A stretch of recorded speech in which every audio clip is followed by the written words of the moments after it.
বিন্দিয়ার টিভির অনেক শখ ছিল। তাকে টিভি দেখা অনেক পছন্দ ছিল, আর সে প্রায় সব কাজকর্ম করার সাথে সাথে টিভি দেখত। একদিন সে ঘরে বসে রান্না করার জন্য চাল পরিষ্কার করছিল, আর সাথে টিভিতে নিজের পছন্দের সিরিয়াল দেখছিল। হঠাৎ সে জোরে কাঁদতে লাগে। হে ভগবান, এটা কি হয়ে গেল? তার কান্নার আওয়াজ শুনে তার শাশুড়ি ওখানে চলে আসে। কি হয়ে গেল বৌমা, এত জোরে কাঁদছো কেন? মা, বিনোদ মারা গেল। কি? কোন বিনোদ?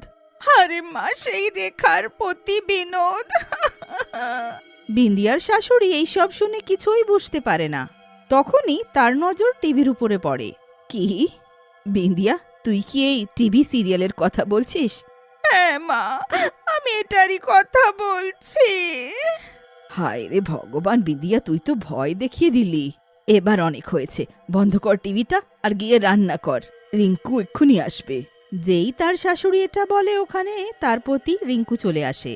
বিন্দিয়ার শাশুড়ি রিঙ্কুকে পুরো ঘটনাটা বলে। আমি তো টিভি নিয়ে নিজে অনেক বিরক্ত হয়ে গেছি। যখনই দেখো তখনই টিভি দেখছে। ব্যাস, অনেক হলো। যখন এই টিভির রিচার্জ শেষ হয়ে যাবে, তখন আমি টিভির আর রিচার্জ করাবো না। আমি এই বেকারের খরচা আর একদম বাড়াবো না, আর কোনো রকমের ড্রামা সহ্য করব না।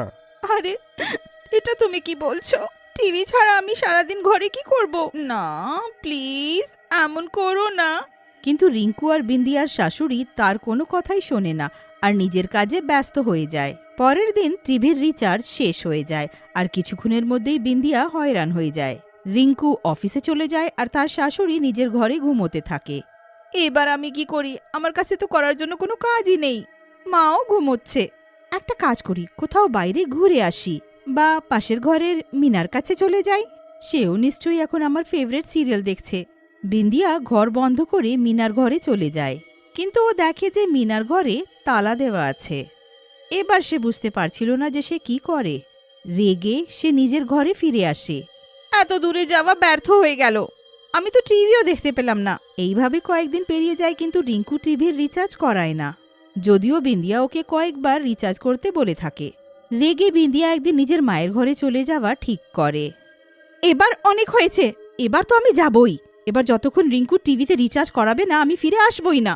হ্যাঁ, একটা কাজ করি, একটা চিঠি লিখে চলে যাই যে আমি রেগে আছি আর নিজের মায়ের ঘরে চলে যাচ্ছি। বিন্দিয়া এইসব একটা কাগজে লিখে